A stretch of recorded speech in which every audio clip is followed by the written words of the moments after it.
Hello and welcome to Capacity TV, recording live here at International Telecoms Week 2022. We are lucky enough today to be joined by Andy Bax, COO at Edge Uno. Andy, thanks so much for joining us. No, thanks very much for having me.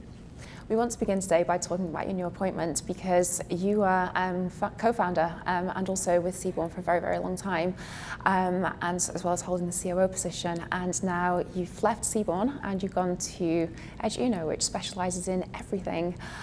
So tell us about that transition and also what it's like kind of going from your subsea focus to the wider digital infrastructure.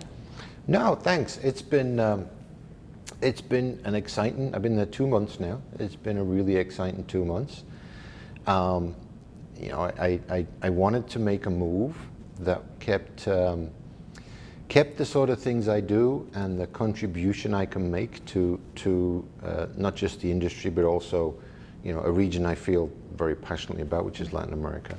And I wanted to move into something that maintained the relevance of the impact I can make. And more, as with other parts of the world, backbone transport, you know, main internet highways are becoming more and more a commodity now in Latin America, which is a good thing.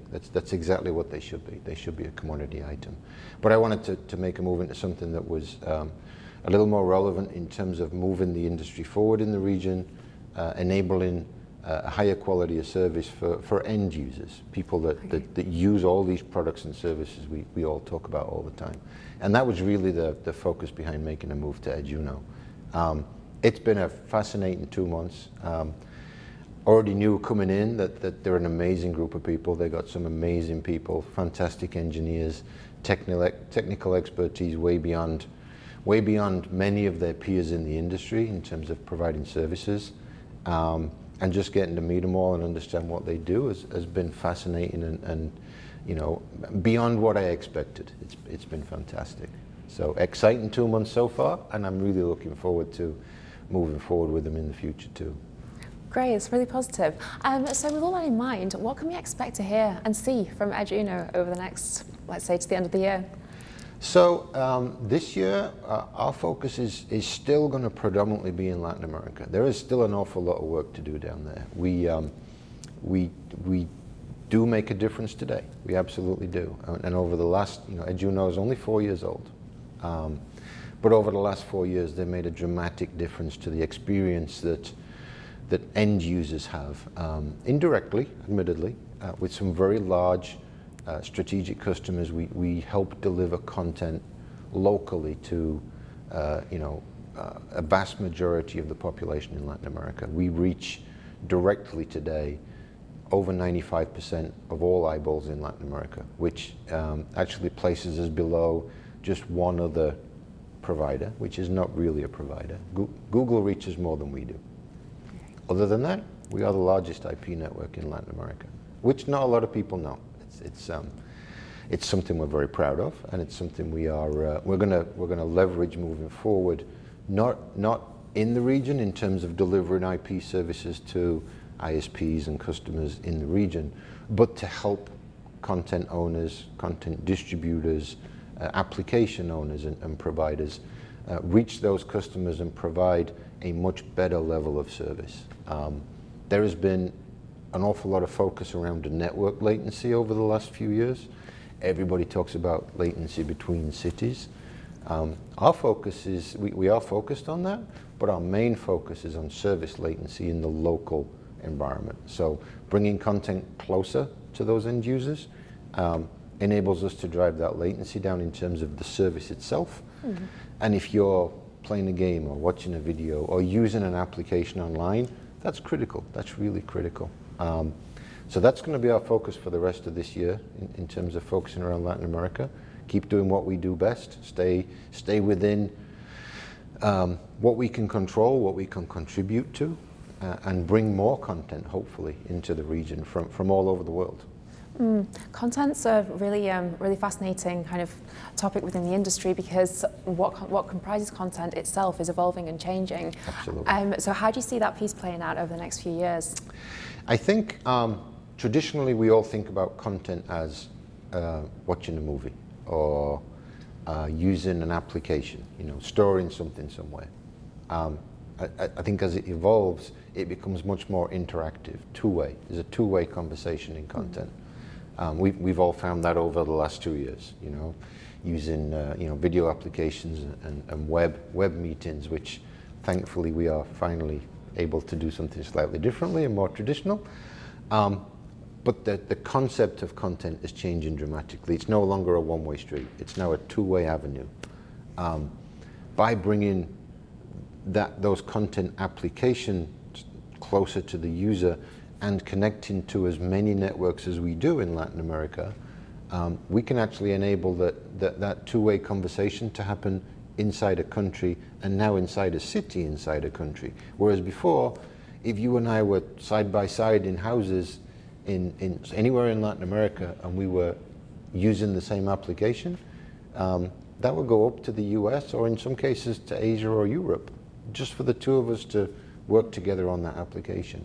So taking that service latency from hundreds of milliseconds down to single digits makes a huge difference to the experience that those users have, and the way that content can now develop and evolve to be a true two-way interaction between not just users but enterprises and businesses and their peers and partners, both locally and around the world. So I think that's a dramatic change in how content's going to be used, but also how the people that deliver that content, be they owners or distributors or networks, how they interact and develop their platforms moving forward. So we believe we're a little ahead of the game, especially in Latin America. But it's all about delivering a service that some of us take for granted in the rest of the world and has been missing in Latin America for the longest time, and we want to bridge that gap for users down there, and also between the networks and the content owners. So that's, we talk about, people ask us all the time, what do you see Eduno as? What are you? What role do you play? And we are that bridge across the entire region now with this huge IP network we have. We can be that bridge between a content owner or distributor or developer and their end user base. So it's really exciting. It's an exciting time to be in content, and I'm delighted to be part of this story that is Eduno and helping to do that. You've made a future-proof move then. If we look at the network side of things in Latin America next, because one thing we often hear is that there's a lot of international capacity coming in, but the capillarity when we kind of get in country, and especially what's going to be needed for an edge network and the projects that you're envisioning here, how's that building out, and what's kind of needed to support what Eduno is doing? I think there's been a dramatic change in Latin America. For the longest time, people used to, the misconception for the longest time was you could reach the major hubs. You could reach 2 or 3 major hubs in the region, and that was really it. And then you were kind of stuck trying to reach to inside a country or to another country that wasn't a major hub. Over the last few years, the amount of investment in the region, both from within the region and from outside, has meant those networks have developed extensively now. So there's not just backbone in terms of international. There's now significant backbone domestically as well. So it's not edge ready by any realm. But then admittedly, there's not places that are truly edge ready. But it's not edge ready. But it's dramatically increased in terms of reach, depth, capabilities. Fiber deployment has increased dramatically around the region over the last few years, and it's impressive. It's been an impressive achievement, especially over the last couple of years. It's not slowed down; it's just kept going. Okay. Well, with all that in mind, then, what would you say is your key strategy between now and mid-2023, the next ITW? Next ITW. Well, the next ITW, I very much look forward to talking to you about. Other content we've been able to bring into the region, improvements in that two-way conversation that I talked about in terms of content owners and content users, and how we've helped to do that. Expansions we've done into not only other cities in the region, but some countries in the region, and expanded further into those. And with a little bit of luck and some focus, expansions we've done in other parts of the world. We think our model in Latin America we can replicate that. We can replicate that in other emerging markets, and we've had some success with that in places like Turkey and Egypt and Saudi Arabia on a very small basis so far. But what it showed us is we can take the model we used in Latin America to huge effect and impact and success, and take that to other emerging markets that have the same challenges in terms of user experience as far as that interaction with content and the rest of the world. So hopefully we'll have some really exciting news about what we're doing in other places.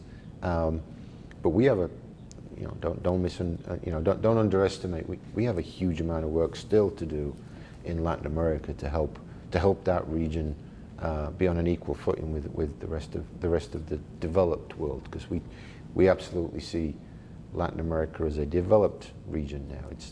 It's beyond developing. Okay, well, with all that in mind then, what would be your kind of closing comment to the community here at ITW? I think, I'd close with, well, first of all, it's been an absolute pleasure to actually come and meet with people for the first time in a couple of years for most of us. There was, an event last year, but I think this one's just been a step change again in terms of attendance and the depth and breadth of people that have been here. It's been exciting. I'm super excited about it. A lot of activity going on, a lot of actions we're going to take away from this week and move forward with folks. But the other side of the message is I think it's been around for a little while, but that content is king analogy is it's not changing. It's only going to get more. It's going to get bigger. It's going to get better. The experience is going to grow, the experience is going to develop, and there's a lot more folks out there doing some really exciting things with it, and we have to help them as a network, as a network of companies and individuals. We have to help them reach their users, and that's what we intend to do. Excellent. Andrew Bax, thank you very much. Hey, thanks a lot. Thanks a lot. Great to see you.